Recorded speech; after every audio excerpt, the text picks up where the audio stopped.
So for this show, the story for over a year and a half has been Black women, our leadership, our voting power, entrepreneurship, pop culture domination, and change agents for the community. From Madam C.J. Walker being the first Black female millionaire to Michelle Obama traveling the world, sharing her story of becoming. Or how about Beyonce, okay? And her Netflix special Homecoming celebrating HBCUs. Or how about Shirley Chisholm being the first African-American woman to run for president? We are magic. So, yeah.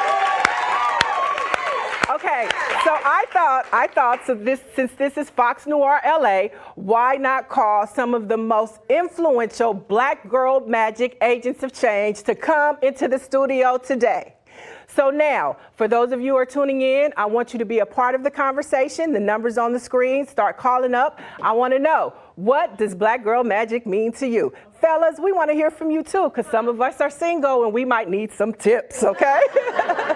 Okay, so what does the hashtag mean? It's become such a powerful reflection of who we are and who we aspire to be. Now, when I think of Black girl magic, I think of the journey and I think of the struggle of becoming. So Black girl magic is also a part of my family, my friends, and guess what? Even my foes. But I want to know, what does Black girl magic mean to you? So I have some people in the audience and I want to hear from you. Let's start with Sister Charlene. Now, Sister Charlene, what I like about her and working with her in the community, because she reminds me of how big God is. From Christianity to Islam to Buddhist, we are all one love when it comes to God. So Sister Charlene, welcome to the show. Thank you for having me, Neil. This is so great. I'm so proud of you. When I think about the question you asked, Black girl magic, you know, when we think of magic, it's mysterious, right? It's an influence and a sphere that's pretty much unknown, but we're not. We're very powerful, and Black girl magic is Black women and Black girls, like the young lady before, being real, being truthful. And one thing that is great is that we dispel myths that Black women don't get along, right? I mean, look at your audience across millennials, seasoned, baby boomers. We're here. We say that we're real, and we're changing the world. So thank you so much. You're an example of that. Oh, thank you, Sister Charlene. Let's give her a round of applause. So now, if you're just tuning in, why don't you give us a call? The number's on the screen, and we want to know, what does Black girl magic mean to you? Now, let's jump into the hot three. These are 3 stories that are relevant to Black culture and Black girl magic. And I want to hear from the audience, too, about this conversation. So our first story is to be or not to be. Recently, Ava DuVernay, Oprah Winfrey, and Gayle said, I don't want to be called auntie. Okay? And I thought that was funny because I recently went to Washington, D.C., and I went to a conference for Black millennials. And I'm just a little past the millennial. Not that much, though, not that much. And so I was like, I'm glad y'all invited Auntie to the table. And then 3 days later, Ava was like, no. So does anybody out there have a problem with being called Auntie as an endearing term? Can somebody come up and tell me what their thoughts are about Auntie? No? Does anybody have a problem with it? No. Okay, well then let's move right on. Okay, so our second story has to do with colorism. Now, Matthew Knowles, Beyonce's father, he recently said if Beyonce were dark-skinned, it would have had an effect on her stardom, right? And he also said that Kelly Rowland doesn't get enough parts because of her color. Does anybody have any thoughts about that when it comes to colorism and when, you know, does dark-skinned women have it harder than light-skinned women? Come on up. Come up to the microphone. We want to hear from you. I'll speak on that. I feel like I have to deal with that a lot.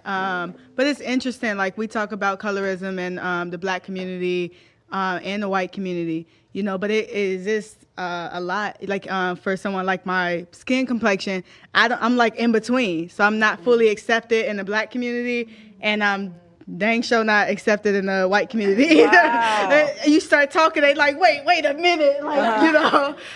So I think, yeah, you know, there's some, you know, perks, I guess, to being light skinned because of society's makeup of what they feel is beautiful. But, but ultimately, you know, it goes back to like what you think of yourself, because even though society may promote lighter skin, like like I said, there's issues all around. You're never fully embraced. Yeah. So that's just my Yeah, my and take it's on it. always a journey. So whether you're light skin, dark skin, we're all gonna have struggles, and that's what Black Girl Magic is all about. Exactly. And you know what? I actually struggled. I'm the second of 7 siblings. Okay. I'm the lightest in my family. I always got picked on, you know, for being the lightest, or like for standing out, or like, are you adopted? Like, you know what I mean? Yeah. Like, she low key adopted, you know.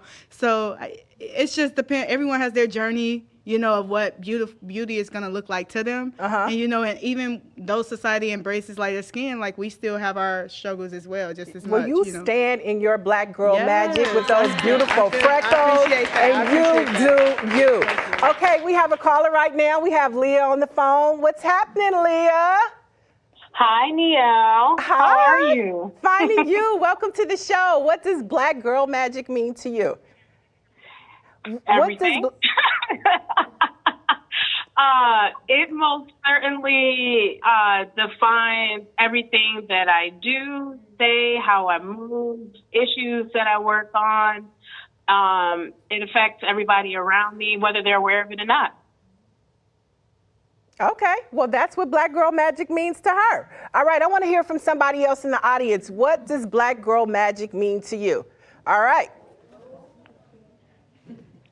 I really want to come up on all the questions, and thank you. You're welcome. Thanks for being It here. means sisters are all that. Sisters And are all that. Sisters are all that. And we have to connect. We don't have the choice of not connecting. We may choose not to, but we really don't have the choice not to connect. So for me, it means wherever I see you, you're like a little girl I watched grow up. I know your auntie, Miss Verna Bowman. So when I see Niele, I mean, I've got to show up for you. And that's what it means. We see young and older Black women now who are coming into their own. They're finally being recognized for their talents and skills. And that means I have to tell the story. Okay. I have to tell you that Stephanie Wiggins is the first Black and first African-American woman to head Metrolink. Wow. It goes out to Ventura County. It goes to San Bernardino. It goes to Riverside where the KKK is. She's now in charge. Okay. And so now we have a new reason to get out of our cars and get on Metrolink. Okay, so now you have to tell them why you're so passionate about Metro. Well, I'm passionate about Metro because it is now headed by an African-American male. That's right. And he is absolutely the most fabulous CEO in transportation in the country. All right. And it's not because he's Black, but it's because he is a man who's gotten it. He is a human being who's gotten it. He is of the African diaspora who's been through it. That's right. And he's not forgotten from whence he's come. All right. So when you say Black Girl Magic and sisters and auntie, there was a young man who worked for me from Ghana, and he started calling me mommy, and I was insulted. Why is he calling me mommy? And so finally I said, why are you calling me mommy? And he told me about home. And the whole civilization comes from the continent of Africa, folk. And so he said, and my elders, I recognize for the nurturance they give. You have been kind to me. So when I call you mommy, it's not an insult. So those folks who said they don't want to be called auntie, auntie and mommy go together. So call me auntie.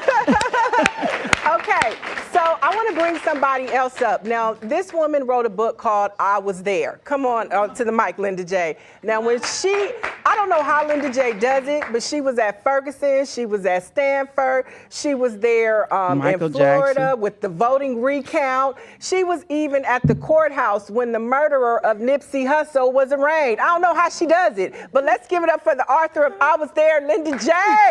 Thank you. OJ trial, Michael Jackson, you was there. Snoop Dogg, all of them. Snoop Dogg, all of them. Linda J, what does Black Girl Magic mean Well, to you? Black girl, as you mentioned in your intro, Niele, you know, it's the struggle. You know, Black girls have been struggling, but I think about Fannie Lou Hamer. I think about Ida B. Wells. I think about Dorothy Height.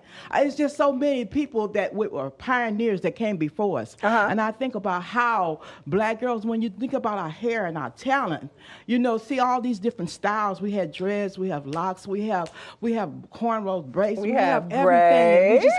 We wear our hair so different, and people just be amazed about us. And I think about the endurance that we have, and raising our kids sometime on our own, but we through the struggle we make it. That's you right. know, we make it happen, and we keep on keeping on. So I just think that's just magic within ourselves, because we started from the bottom sometimes, and we still going up. Still here. That's Black Girl Okay. Magic. Thank you. Thank you, Linda J. Let's give Linda J a round of applause. Okay. Also, part of the Black Girl Magic, we do, it takes a village concept, right?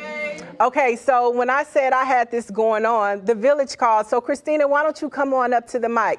Christina, I seen her, we were watching the game, and she has this wonderful company. Black Girl Magic, I mentioned, is entrepreneurship. And there's a lot of young millennials that are out there that's saying, I'm gonna take my destiny into my own hands and I'm gonna make it work. So I want you guys to meet Christina Bentley, who has this beautiful business where she does floral arrangements. She did she's done Mary Mary's wedding. She's done the NAACP, the Urban League. Any event in LA, she's probably making the floral arrangements. Let's give it up for Christina Bentley. Now, Christina, I want to know from you, what does Black Girl Magic mean to you? And tell us a little bit about your business. Black Girl Magic to me means representing my ancestors, my family, and now my daughter. And as an African-American business owner in a predominantly non-African-American industry, it is very challenging because there's very few people that look like me. Most of the time when I go to events, people are like, oh, are you the delivery girl? And I have to remind people, no, I am a college graduate and a business owner. Like, That's right. And so, you're a Delta, right? Yes, Okay. I am. Yes, I am a proud member of Delta Sigma Theta Sorority Incorporated. And LawPi is one of the other organizations that I'm part of. So I am passionate about politics, entrepreneurship, mentoring, helping young women.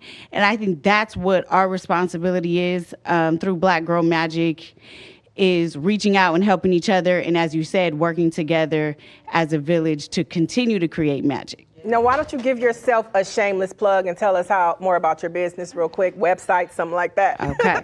Yes, you can find me on Instagram at Team Scarlet, on Facebook, Scarlet Flowers Designs. And as Niele said, you can see my creations at many organizations around Los Angeles and in Southern California. All right. Thank you so much. Christina, Black Girl Magic. Okay, so we have a caller. Hey, hello, caller. What's your name and what does Black Girl Magic mean to you? Hey, caller. Welcome to the show. What's your name and what does Black Girl Magic mean to you? Yes, my name is Tracy Mitchell, and Black Girl Magic means Niele Anderson to me. Hey! Black Girl Magic. Black Girl Magic is Black women doing what they do best at the top of their game, breaking ceilings, and always putting the forefront of the community and the needs of the community in the front of everything that they're doing to make sure we're being benefited, make sure we're being heard, make sure we're being stood up for at every turn. All right, that's Black Girl Magic. And another thing that we do in the culture when we talk about Black Girl Magic is there's a statement that says, say her. Thank you for calling, Tracy. Appreciate it. Thank you. You're welcome. Another thing that we do is we say her name. So with that caller, I just want to say her name. Can you repeat after me? Brenda March Mitchell. Brenda March Mitchell. We just said her name. She was a community activist. That was actually her daughter, and they run Mothers in Action. They feed the homeless. They have a back to school program that's coming up in August where they give out book supplies from across the city at Exposition Park. You can find out more about it. But this is what we're talking about when we talk about Black Girl Magic. Now, Ms. Palmer, if you could walk to the mic. Christina talked about this organization, and it is very critical in the LA community. This organization organization, Law Pi and Law Pac, has groomed a lot of African American women that are in public policy. They're community agents of change. They run for office. So let's give it up to Ms. Palmer and find out, what does Black Girl Magic mean to her? Good morning, Neil. Good morning. Black Girl Magic means a lot to me. There are over 280 of you now that are out in the world showing that Law Pi has put together a public policy training program that has trained African American women to be bold, to be brave, and go to the top and do your magic. We train them all of the things that they can do and should do in order to get to the top. So we are so proud of Niele and Christina and so many of the other young ladies who have ascended. Those that have not gone into public office, we have one, Sydney Kamlanger Dove. She's one of our graduates. She's a state assembly member. And she's a state assembly member, and she's running for re-election, so remember that name. And we have many other elected officers, but many of the persons that are in office, they seem to find that the women who come through our program are key to their staff and to their progress. So we're very proud of that. Yes, and if I'm telling you, if you meet an African American in LA, more than likely they've been through Law Pi or Law Pac. I'm just saying. Thank you so much, You're Ms. Palmer. welcome. And All thank right, you we have another for caller. We have Joelle on the phone. Good morning, Joelle. Good morning. Good morning. How are you? Fine, and you. Welcome to the show. Now, tell us what Black Girl Magic means to you. Black Girl Magic to me is it's like a combination of all the wonderful things that all my sisters out here are doing. I don't think it is any complete definition. I think it's a very relative phrase, and I think that every Black woman makes it her own. Yeah, I agree. I agree with that. Now, for those of you who don't know, I know this voice. This is one of the youngest African-American lawmakers in the nation. He is an assembly member, right? What are you, Joelle? Yes. A state representative, or you can call it assembly member. We call it state reps in Michigan. He's an assembly member in Michigan, one of the youngest in the nation, and he'll be on Monday with me about the Black millennials. So thanks for calling in. This is what we talk about when we talk about the village concept. We support each other and we stand with each other when things like this happen. So let's give him a round of applause. Okay, I'm going to take one more before I go to my special guest who just exudes Black Girl Magic. But I want to bring up Miss Berlinda to the mic. Now, Miss Berlinda, this is the 400th anniversary of when the first slave ship came to the United States of America. So we preserve our history through museums. And LA, the city right by Crenshaw, has a wonderful museum. And Miss Berlinda is here to tell us a little bit about them. Welcome to the show. And tell us, what does Black Girl Magic mean to you? Good morning, and thanks for having me. I've thought about, listening to all the comments on Black Girl Magic. I'm a native Californian. I am auntie, I'm grandma, a few other titles that I love being and appreciate. Born and raised in Los Angeles, San Fernando Valley. I tell people I'm the original Valley girl, being born in the dirt roads and orange trees. And the kids nowadays are like, well, who, what, where? But having said that, I think about Black Girl Magic as Michelle Obama said, becoming. For me, it's overcoming. And I think that's what we have done. The ability, the desire to overcome whatever the issues are, wherever we are. My mother used to say, she raised 12 kids, you can do what you have to do until you can do what you want to do, And what that is may be different for each of us, but you can be. And my dad used to say the same thing. Don't let anybody define you. And, whatever it is you want to be, wherever you want to go, you can do it. Now, you may have to take a different path. That's right.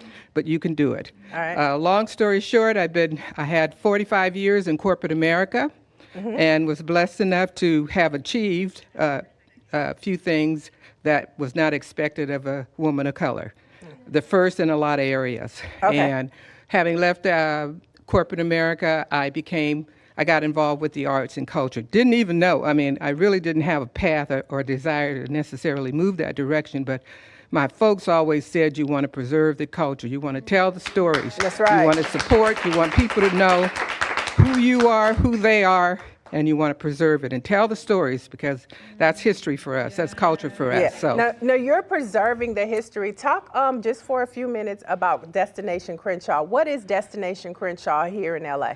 Well, there's two things or several things going on. There's Destination Crenshaw is a new outdoor linear museum which is designed to tell the story of Black Los Angeles from the founding fathers to the current to the future, and in a variety of ways, all mediums within the what would be called art and culture. And I'm so excited about this project. I serve as board chair of that project. Black Girl Magic. You know, they kind of reached out and said, well, you know, we have our African American Museum over here and you're involved in Bloody. But I am so excited because so many of our kids don't know that, for example, of the 52 founding fathers, half of them were of African descent. And, you know, when you tell the really young ones that, they go, what, where, you know.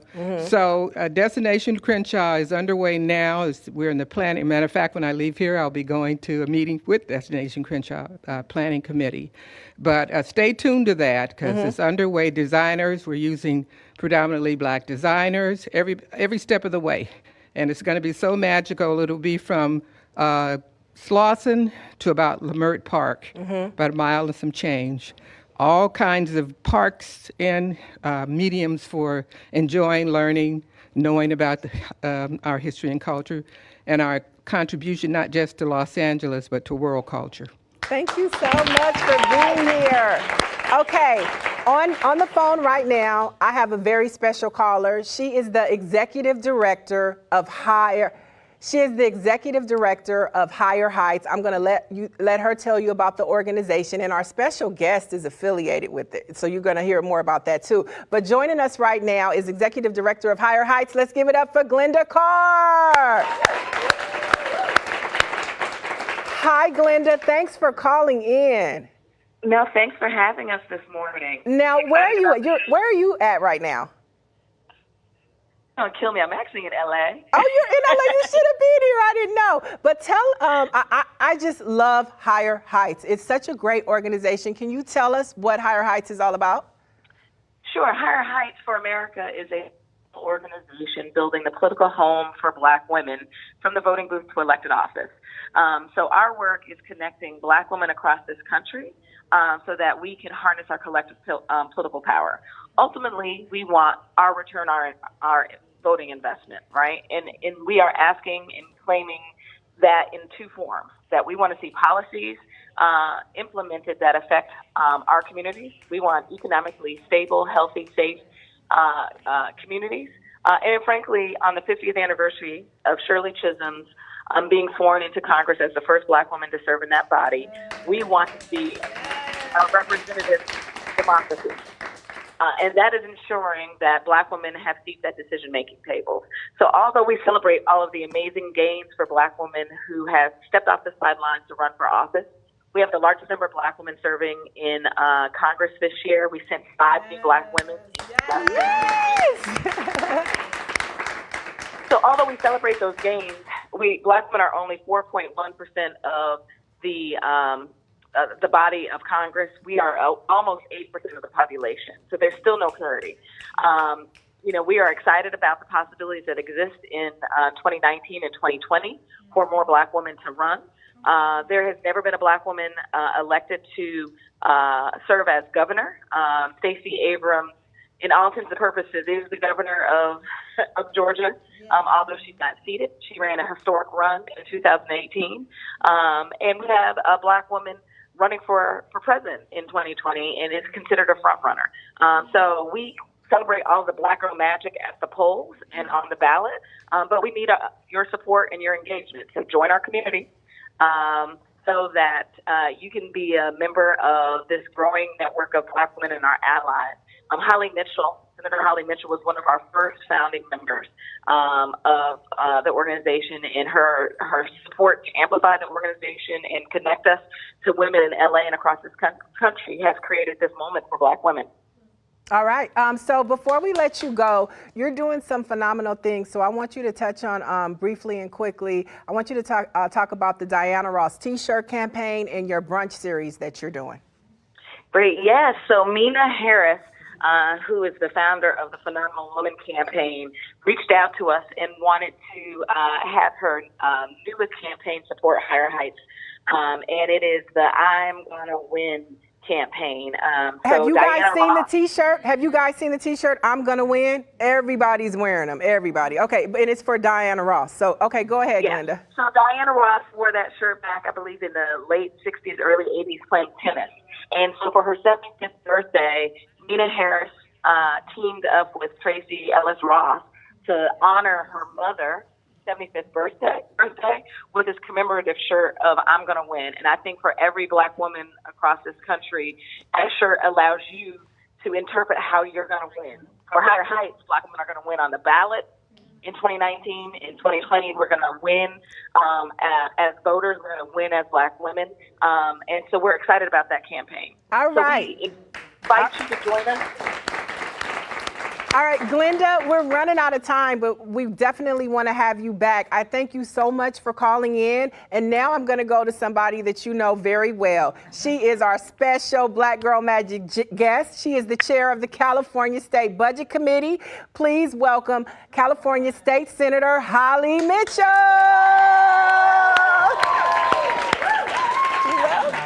Thank you so much for being here. Good morning, Los Angeles. Good morning, Los Angeles. I love it. All right, so let's talk a little. We just got off the phone with Glenda. What are your thoughts about Higher Heights of America? Higher Heights is an amazing organization. I was introduced to Higher Heights about 5-6 years ago by a colleague of mine, Senator Kevin Parker from New York, who Glenda used to work for. And we were sitting at a national conference of Black state legislators, and he leaned over, he said, "Have you ever heard of Higher Heights?" I said, "No." He told me about it.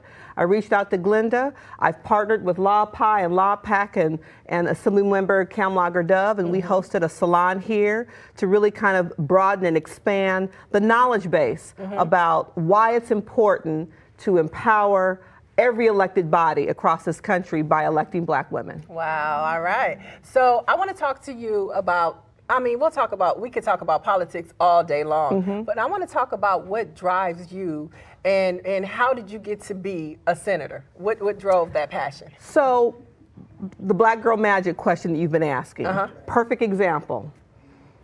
I'm a product of Leimert Park, third generation Native Angelino. I'm second generation. All right, okay. My mother was born Ruth Temple. You may know that name. There are clinics named for Ruth Temple. She delivered my mom at the family house on 49th and Central. So Los Angeles is in my blood. I had the opportunity to work for the first Black woman elected to the California State Senate, Diane Watson, in my early 20s. I am now the fourth, yes, give it up for Diane. I am now the fourth Black woman since statehood to serve in the California State Senate. And that's sad. That's sad. And so all those things have kind of come together. But I'll give you a concrete example for what drives me and how I define Black girl power. Let's do it. And so you heard Ms. Belinda talk about Destination Crenshaw. And so when you have an empowered Black girl serving as chair of the Senate Budget Committee, you are in a position to include in the budget $10 million for Destination Crenshaw. Look at that, okay?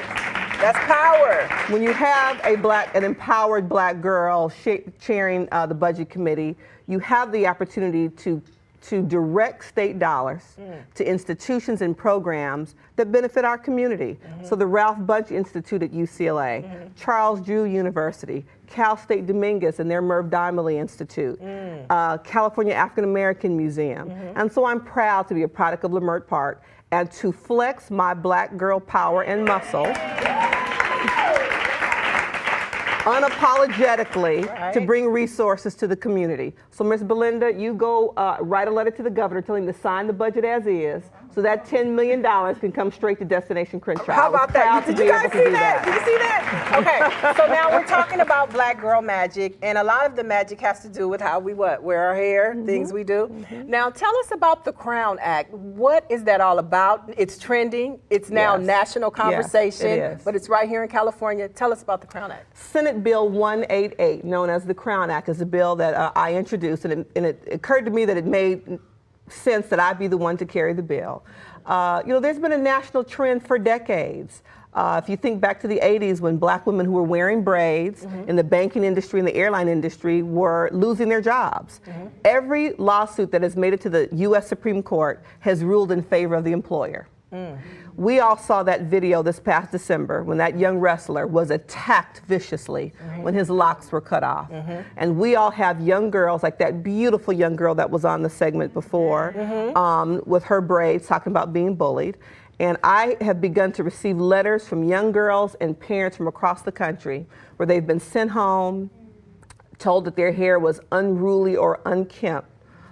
Because they wore their hair braided or locked. And so we came up with this idea. We partnered with Dove. The Dove Coalition is standing behind us in the bill, where we are creating what we call a protected class for natural hair, braids, locks, and twists. And so in all school settings and all workplaces, if it's a protected class like race, gender, sexual orientation, or religion, you now have the right, or when the bill becomes law, knock on wood, it will be a part of the protected class, and you will have the right, protected by state law, to wear your hair in its natural form in the workplace. Right on. Now, is that Black Girl Magic or what? All right, so before we go, I love the magic you did with equity and justice. Yes. Criminal justice reform. Can you talk briefly about what equity and justice is all about? So that's another kind of variation of Black Girl Magic, where we understand the importance of partnership and coalition building. So my coalition was my brown boy magic, my colleague, former State Senator Ricardo Lara, who's now our state insurance commissioner. And we formed a coalition because we knew when we look at the juvenile justice system and the criminal justice system, it's black and brown across the board. And so we thought if we formed a coalition and we carried a package of legislation that each of us authored, that it would send a visual kind of statement to the world that the black and brown community have locked arms to talk about right-sizing our criminal justice system. So we carried a package of about 15 bills, the governor signed them all, that did things like it's no longer allowable to try 14 and 15-year-olds as adults in California. A child can no longer waive their Miranda right and be interrogated by law enforcement without their parents or counsel present. And so we're really looking at the impact the failed war on drugs had on our community, and are looking at all of the research that says imprisoning people for longer periods of time does nothing to impact recidivism rates, does nothing to increase reentry success in our community, and does nothing to reduce crime. And so we are looking at it through a different lens, an empowered lens thanks to the research. And are really beginning to right-size the juvenile and criminal justice system. This governor in this budget has moved the Department of Juvenile Justice out of corrections into the Department of Health and Human Services. All right. So that means we're going to be able to look at young people where they are and recognize that young people, very young people who commit violent crimes, were victims themselves of a failed public school system, of a failed child welfare services system. Some government system failed those children. And so we are now going to put them in places where we acknowledge that trauma and provide them services that are age appropriate, because anyone under the age of 12 doesn't belong in jail. Oh, wow. Okay. Black Girl Magic LA. Okay. So you've had it. A good time always goes by really fast, and it's time for us to wrap it up. But I thank you so much for joining us today. I thank all of you Black Girl Magic ladies to be in the audience. You can catch me next Monday where I'll be talking to some of the youngest Black millennials in the nation that are running policy, that are elected, and that are entrepreneurs, and that are game changers. So be sure to stick with us at Fox Noir, the new home for Black culture and conversation. I'm Niele, and I'll see you later.